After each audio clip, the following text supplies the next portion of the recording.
February 2nd, 2026. 48 hours ago, everything changed. 50 Cent's Netflix documentary just dropped the most devastating evidence the music industry has ever seen. Not allegations, not rumors, not speculation.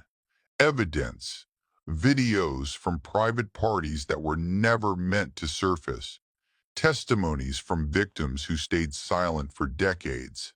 Financial documents that prove exactly who profited from whose silence. And names that have spent 30 years insulated from consequence. Diddy, Jay-Z, and a network of powerful figures whose private world just became devastatingly public. What makes this moment absolutely unprecedented is not just what was revealed, it's that the revelation came with protection. 50 Cent didn't just expose secrets. He funded the legal teams. He secured the witnesses. He bought up every business deal that could have given these men a way back. And 48 hours ago, he released documentation so comprehensive, so carefully constructed, so legally bulletproof that denial became impossible. This wasn't a documentary made for clicks. This was a strategic dismantling executed over 2 years in complete silence. And the aftershocks are just beginning, because when you have video evidence of what happened in those private rooms, when you have financial records showing who was paid to stay quiet, when you have testimony from over a dozen people describing the same pattern across 30 years, the conversation changes. This is no longer about believing victims. This is about confronting proof. And proof, when it's this substantial, this methodical, this undeniable, doesn't just damage reputations, it ends them. For decades, certain spaces existed beyond accountability. Private gatherings where access meant more than morality. Closed-door parties where what happened inside never leaked outside. Late-night environments where powerful men moved without witnesses, without records, without fear of consequence. These weren't myths. They weren't urban legends whispered about in industry circles. They were real, documented, repeating. And 48 hours ago, the documentation went public. What 50 Cent's documentary reveals isn't just inappropriate behavior, it's infrastructure. Infrastructure built deliberately over decades to ensure that certain actions could occur without interruption. Private locations that changed regularly. Security protocols designed to eliminate phones and cameras. Inner circles so tightly controlled that outsiders never got close enough to see what actually happened. And most critically, a network of silence maintained not through threats, but through mutual benefit. Because when everyone in the room has something to lose, no one speaks. That's what makes this moment so devastating. The infrastructure just became visible, not partially, completely. And once infrastructure is exposed, every action that relied on it becomes questionable. Every relationship that depended on it becomes suspicious. Every success that was built within it becomes tainted. The documentary opens not with accusations, but with environments. It shows the spaces, describes the access, maps the patterns, and those patterns are consistent across 3 decades. Same types of locations, same restricted entry, same late-night timing, same absence of documentation, same silence afterward. When patterns repeat this consistently, they stop being coincidences. They become systems, and systems require participation, not from one person, from many. That's where the discomfort truly begins. Because what happened 48 hours ago wasn't one man being exposed.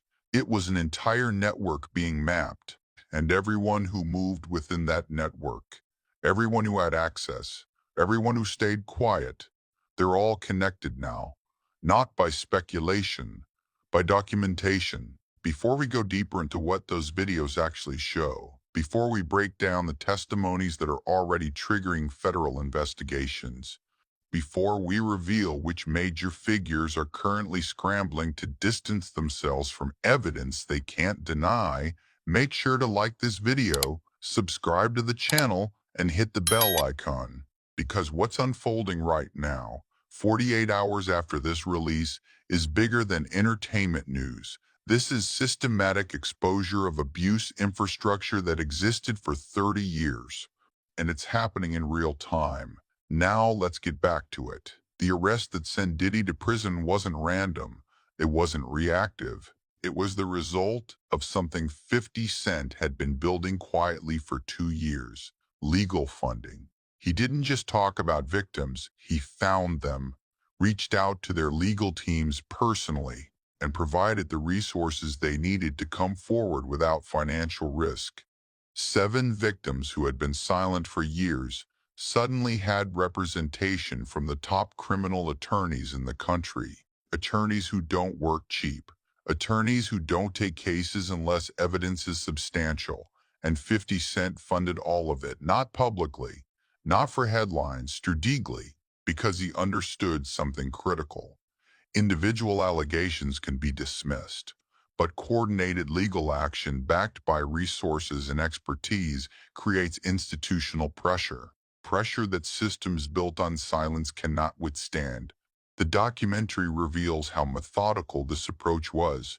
Each victim was connected with separate legal teams to prevent any appearance of coordination. Each case was built independently with its own evidence, its own timeline, its own legal strategy. But together, they created something prosecutors couldn't ignore: a pattern, not alleged, documented, spanning decades, involving multiple individuals, all describing the same environments, the same power dynamics, the same aftermath of silence. That's what changed everything. Because one person speaking can be isolated, 7 people with legal representation, financial backing, and documented evidence cannot be dismissed. They become a case. And cases move through systems differently than rumors. What most people don't know is that by the time Diddy was arrested, the legal infrastructure was already in place. Victims had already given depositions. Evidence had already been compiled. Timelines had already been verified. The arrest wasn't the beginning. It was confirmation that the legal strategy had worked. 50 Cent didn't just expose wrongdoing. He created the conditions for accountability. And he did it so quietly that by the time anyone realized what was happening, reversal was impossible. The cases were filed. The evidence was submitted. The legal process had begun. And legal processes, once initiated with substantial backing, don't stop easily. They move forward, methodically, inevitably. If you're still watching, understand something crucial. What happened 48 hours ago wasn't just a documentary release, it was the public phase of a 2-year operation. Everything that documentary reveals, every piece of evidence it shows, every testimony it includes, that material was already in the hands of prosecutors months ago. The documentary isn't trying to convince the legal system. It's showing the public what the legal system already knows, and that's why panic is spreading so rapidly through certain circles. Because the people who thought their private actions would stay private just realized that documentation exists. Video documentation, financial documentation, testimony from people who were there, and all of it is now public while simultaneously being used in active legal proceedings. That's not exposure, that's systematic dismantling. The business strategy was equally calculated. 50 Cent didn't just fund legal cases. He quietly acquired every major business deal Diddy had lined up for post-release. Entertainment partnerships, licensing agreements, production deals, brand collaborations, everything that could have provided financial stability or public rehabilitation. He bought them. Not loudly, not vindictively. Strategically, 2 years in advance. So by the time Diddy was sentenced, by the time he was sitting in prison believing he still had options, those options had already been eliminated. Every partner who might have worked with him had already signed with someone else. Every deal that could have funded a comeback had already been redirected. every pathway back to relevance had been quietly blocked. The documentary shows contracts, actual signed agreements proving these acquisitions happened long before the arrest. This wasn't revenge planned in anger. This was strategic isolation, executed with business precision. And the timing was perfect, because when someone is removed from their empire, they typically rely on relationships, on partnerships, on business infrastructure to rebuild. But what happens when that infrastructure no longer exists? What happens when every door that should open stays closed? What happens when the industry that once depended on you has already moved on? Not spontaneously, but by design. That's what 50 Cent created. Not just legal accountability, economic erasure. The message is clear. Even if Diddy somehow navigates the legal system, even if sentences get reduced, even if release happens, there's nothing to release into. No partnerships waiting, no deals pending, no industry ready to welcome him back, just absence. And absence, when it's this comprehensive, when it's this deliberately constructed, is more permanent than any prison sentence, because prison eventually ends. But when every professional bridge has been burned systematically over years, when every relationship has been redirected, when every opportunity has been acquired by someone else, there is no after. There's only the realization that the empire isn't paused, it's gone, transferred, operating without you, and operating successfully. That's not just consequence, that's replacement. And replacement is final. The evidence component is what makes this documentary legally devastating. 50 Cent didn't just collect stories, he collected proof, and not the kind of proof that can be dismissed as he said, she said. Video proof. The documentary includes footage from private parties that were supposed to be phone-free, camera-free, documentation-free. But someone filmed anyway, and that someone kept the footage for years, waiting, and 48 hours ago that footage became public. The documentary doesn't show everything. It can't. Much of the most damaging material is being held for legal proceedings, but what it does show is enough to establish pattern, to prove environment, to demonstrate that what victims described actually happened. Because when someone describes a private party and says specific things occurred, and then video surfaces showing exactly those conditions, the conversation changes. It's no longer about believing, it's about watching. The footage shows late-night gatherings, restricted spaces, individuals who appear significantly younger than everyone else present, behavior that even without audio, even without explicit content, creates immediate discomfort. Not because of what's shown, because of what's implied. The power dynamics visible in body language, the way certain people move freely while others seem uncertain, the atmosphere that even through a screen feels unbalanced. That footage alone would be damaging. But the documentary doesn't stop there. It includes financial documents, payment records showing money transferred to individuals who later signed non-disclosure agreements, amounts significant enough to ensure silence, timing that correlates directly with when allegations first surfaced privately.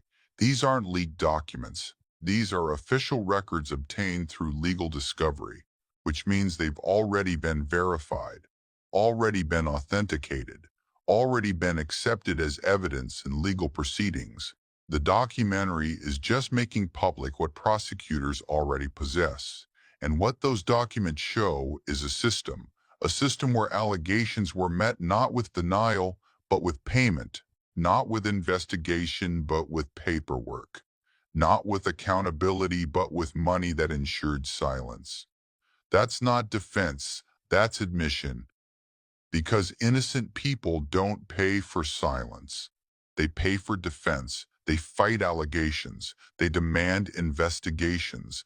But when the response to accusation is immediate financial settlement tied to non-disclosure, the message is clear. The goal wasn't truth. The goal was containment. The testimony component is equally damaging.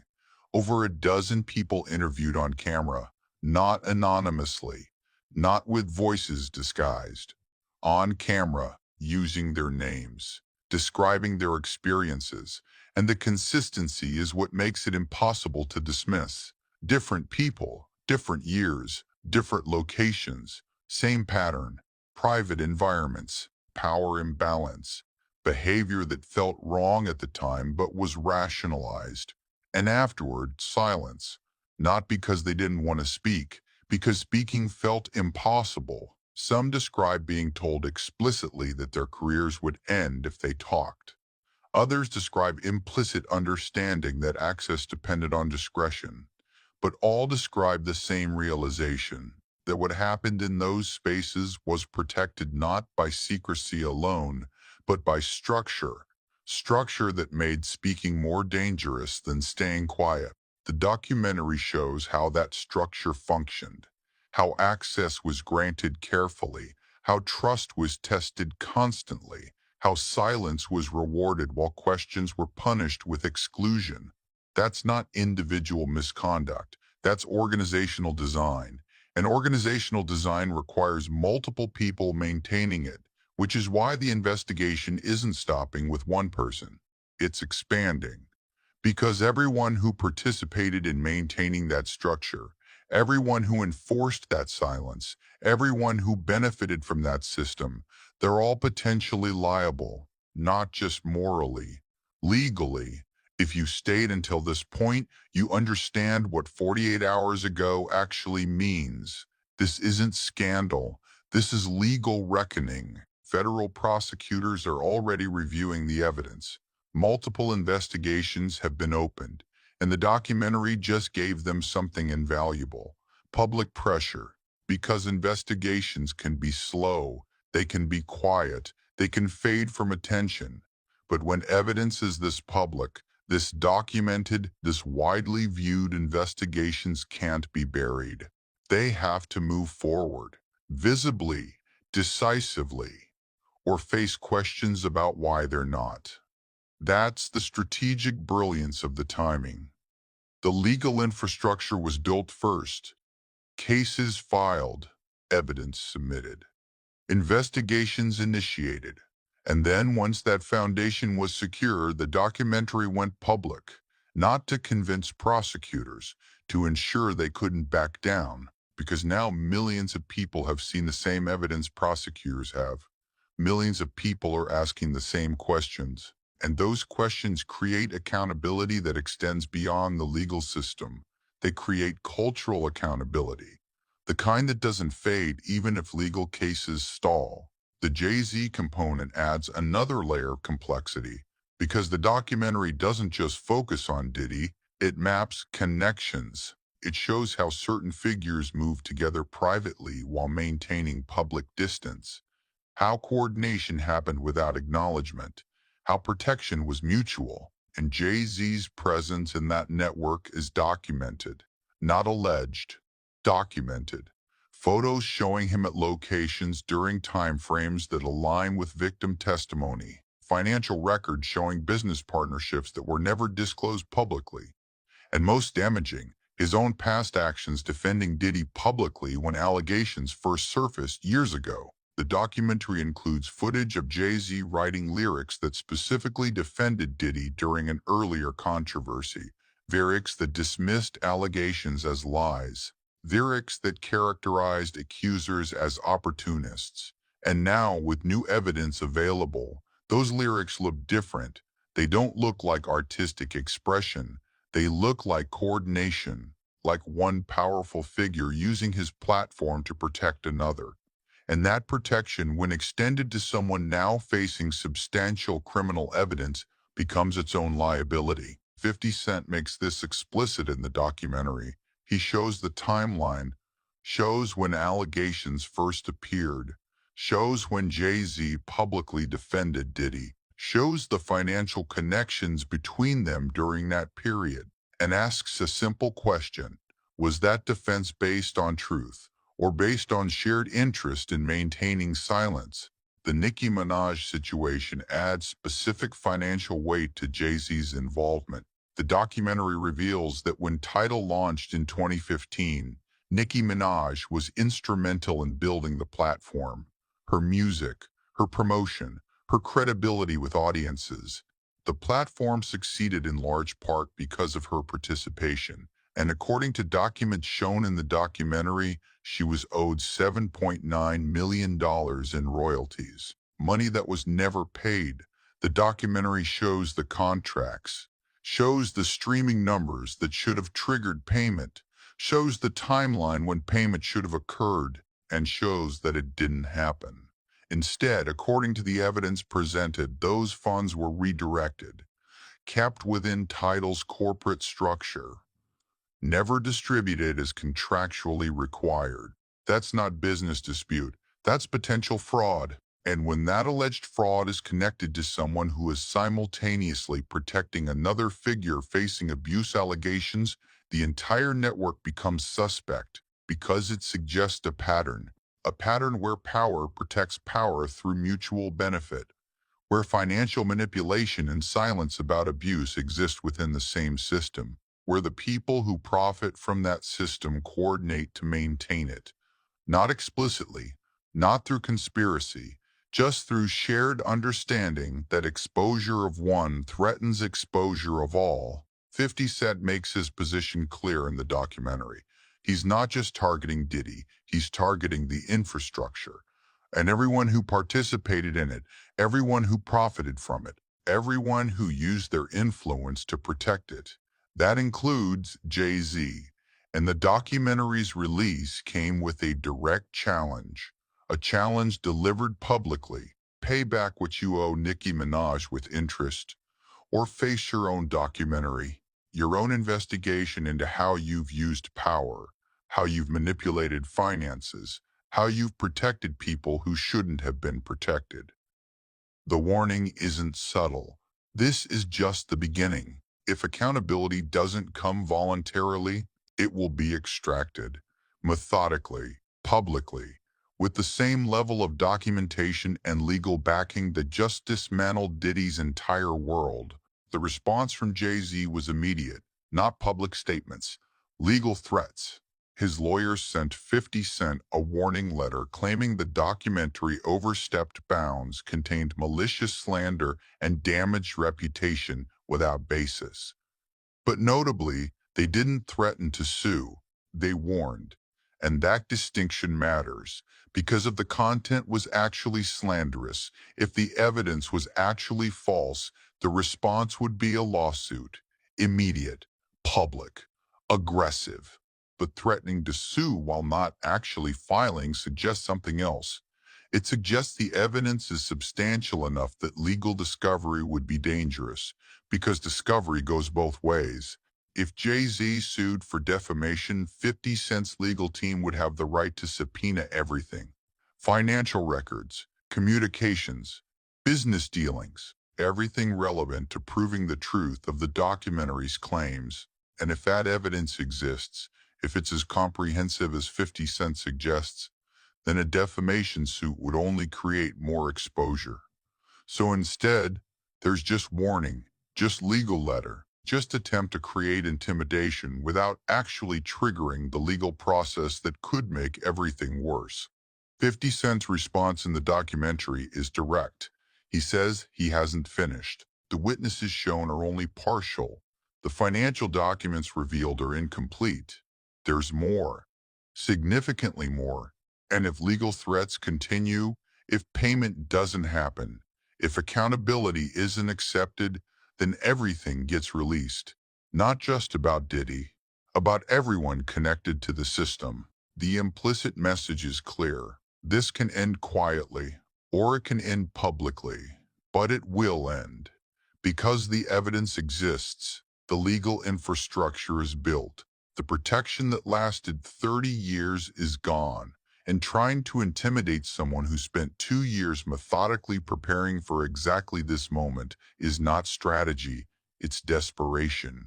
And desperation from powerful people is its own kind of confirmation.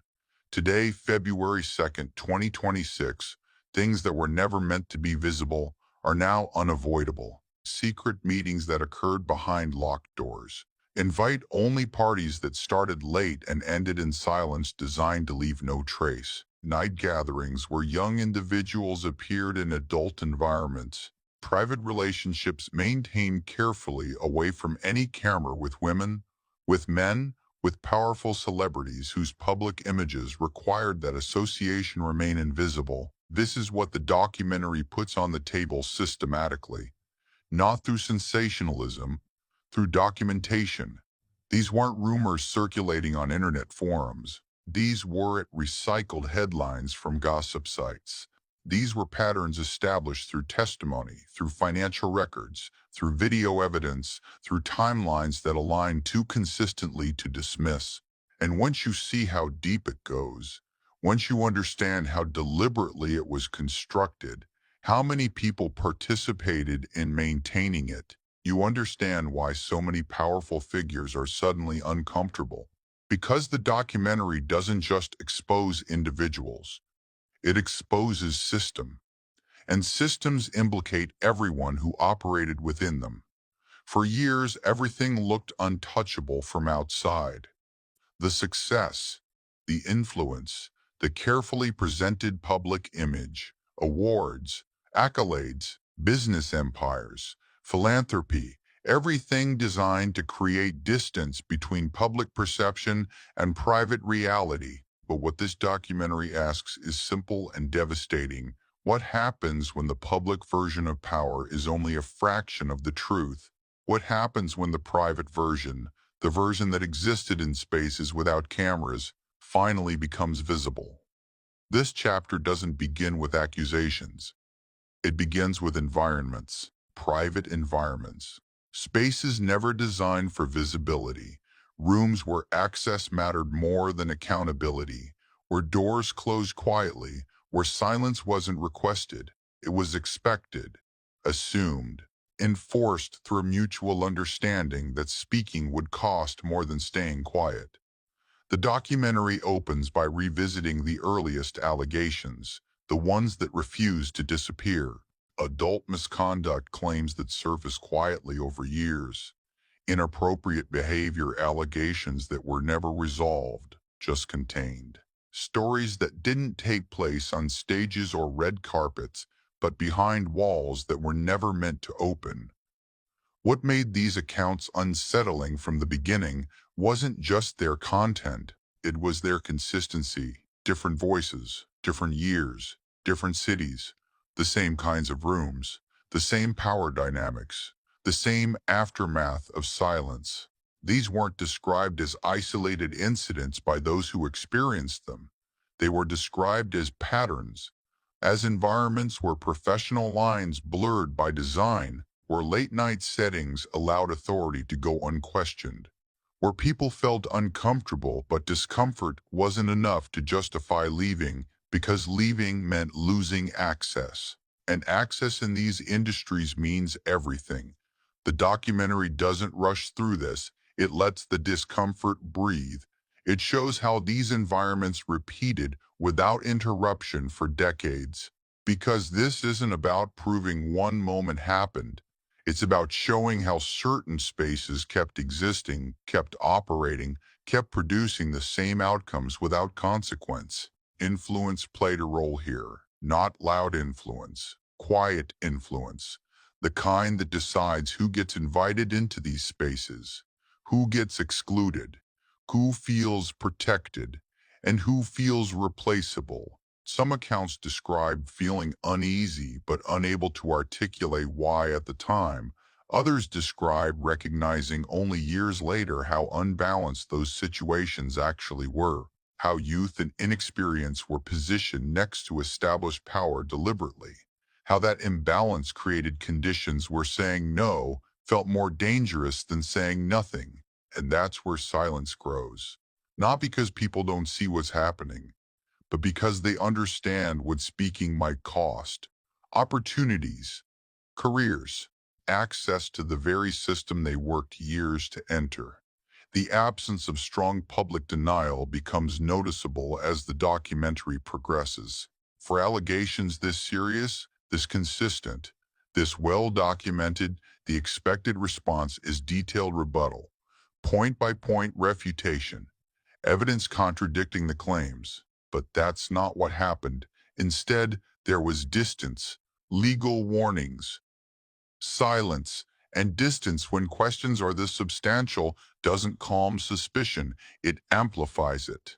Because distance suggests there's something that can't be directly addressed, something that detailed denial might make worse. The film carefully avoids sensational language. It doesn't tell viewers what to think. It doesn't dramatize. It documents. It shows how power reshapes behavior in private spaces, how people adapt to environments where boundaries feel flexible, how silence becomes easier than confrontation, how familiarity slowly replaces scrutiny, how normalization happens gradually until behavior that should trigger alarm barely registers as unusual. And this is where the story becomes bigger than any individual. What's being examined isn't just behavior, it's structure. Structure where certain actions were allegedly normalized, where private behavior rarely faced public consequence, where influence created insulation. People inside these circles didn't need rules explained. They already knew them. No phones, no records, no conversations afterward, just understanding. The documentary shows how these early patterns laid foundation for everything that followed. How once silence became routine, it stopped feeling like choice. It became culture. Culture maintained not through force, but through collective benefit. Because when everyone in the room has reason to stay quiet, no one breaks ranks. By the time this section ends, nothing has been definitively resolved. No verdicts delivered, no conclusions stated as absolute fact, but something far more dangerous has happened. The structure has been revealed, not fully exposed in every detail, but clearly outlined, mapped, made visible. And once structure is seen, once the system behind individual actions becomes apparent, it can never be unseen. Because this story was never about one night, never about one allegation from one person. It was about how long something could exist quietly, protected by power, protected by familiarity, protected by the shared understanding that exposure would damage everyone involved. And that realization lingers long after the screen fades. The most unsettling question isn't what happened. It's how much was allowed to happen, how systematically, how repeatedly, before anyone finally started looking closely enough to see the pattern. What comes next in the documentary pulls the story deeper into spaces that were never meant to be documented. Closed-door parties. Not the kind advertised on social media, not the kind photographed for magazines, not the kind discussed publicly at all. These were different. Restricted entry. Familiar faces only. People who didn't need invitations because their presence was already understood, expected, required for the environment to function as designed. The documentary describes how these gatherings weren't random social events. They were controlled environments, doors closed deliberately, security tight enough to filter out curiosity, access granted not through tickets or general status but through trust. And trust in these spaces meant discretion, complete discretion. No phones in sight, no photos, no videos. Not because anyone announced rules at the door, because everyone already knew them before they arrived. These events were designed to leave no trace, no guest lists, no timelines, no proof they ever happened, only memory, and memory without corroboration is easy to question. The documentary includes testimony from people who attended these gatherings. Their accounts describe how atmosphere changed once doors shut. Public personas dropped, conversation shifted, behavior followed different expectations than the outside world. What's unsettling in their descriptions isn't chaos, it's control. These weren't wild, unstructured gatherings spiraling unpredictably. They were curated, Same faces appearing again and again, same inner circle moving freely while others remained on the periphery, same understanding that nothing inside would ever be discussed outside. The documentary doesn't accuse these parties of specific illegal acts. It does something more revealing. It shows how repetition turns secrecy into routine. When something happens once, it feels risky, feels like exception. But when it happens regularly, when the same people gather in the same types of spaces, following the same protocols month after month, year after year, it stops feeling exceptional. It feels normal. And once something feels normal, it stops being questioned by those inside it. Some accounts describe entering these spaces with excitement initially, the thrill of access, of being included. Others describe entering with unease, feeling something was off but unable to articulate what. But nearly all describe the same realization eventually. These parties weren't about celebration. They were about insulation. Insulation from scrutiny, from accountability, from the outside world. Because when events leave no records, they can't be challenged. When nothing is documented, nothing can be proven later. And when proof doesn't exist, silence becomes the strongest protection available. The film highlights how familiarity was currency in these environments. New faces were rare. Outsiders were discouraged subtly. If you belonged, you kept being invited. If you questioned things, if you seemed uncomfortable, if you didn't understand the unspoken rules, you simply stopped receiving access. No confrontation, no explanation, just absence. Over time, these closed-door gatherings became a filter. They revealed who could be trusted to stay quiet and who couldn't. And that's what made them powerful, not what happened inside them necessarily, but how effectively they removed witnesses, how efficiently they separated people who understood discretion from people who might speak. By the end of this section, one thing becomes clear. These parties weren't accidents of fame, weren't spontaneous gatherings that happened to involve celebrities. They were intentional spaces designed to exist outside record, outside memory that could be verified, outside consequence. And once you understand that, once you see the deliberate construction, the silence surrounding them no longer feels mysterious. It feels engineered. Because when something is built specifically to stay undocumented, it isn't trying to hide one moment, one incident, one night. It's trying to protect a pattern that required regular space to continue. And these parties provided that space for decades. As the night moved deeper in these environments, the settings changed. These weren't evening events meant to be seen even partially. They began after the normal world went quiet. Late-night parties, after-hours gatherings that existed beyond schedules, beyond public visibility, beyond the time frame when anyone might casually witness them. The documentary describes how these moments didn't happen when cameras were still welcome, when documentation still felt normal. They happened when attention faded, when witnesses thinned out, when time itself felt less structured. These were not extensions of public events. They were separate worlds that began only after the public world ended. Locations shifted late.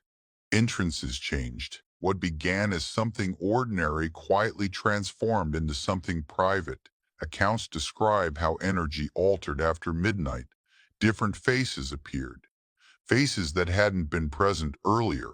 Different conversations started. Conversations that wouldn't have happened in earlier hours. Different rules applied. Rules that were never explained but somehow understood. And once again, no announcements were made. No one declared that anything was changing. Everyone simply adjusted. That's what made these gatherings effective. They didn't need secrecy enforced. Secrecy was assumed. Phones disappeared naturally. Documentation stopped without instruction. Memory became the only record left behind. And memory, isolated and unverifiable, is the weakest form of evidence. The documentary doesn't frame these nights as chaotic. It frames them as intentional. After hours meant fewer eyes, fewer expectations, less accountability. People described feeling like time stretched inside these spaces. Hours passed without clarity about what time it actually was. Moments blended together. And because nothing was recorded, nothing could be verified later when perspective changed. That absence matters tremendously, because when moments exist only in memory, they become fragile, easy to question, easy to dismiss, easy to deny. Some accounts describe leaving these gatherings unsure how to process what they experienced, not shocked enough to speak immediately, not clear enough to define what felt wrong, just unsettled. Others describe realizing only later, sometimes years later, how carefully these nights were structured. Late hours weren't accidental, they were strategic. The later it got, the fewer the witnesses. The fewer the witnesses, the safer the environment for behavior that wouldn't survive scrutiny. The documentary shows how repetition played a role. These weren't rare occasions, weren't once-a-year events. They happened often. Different nights, different places, same after-hours pattern. And repetition changes perception. What once feels unusual begins to feel routine.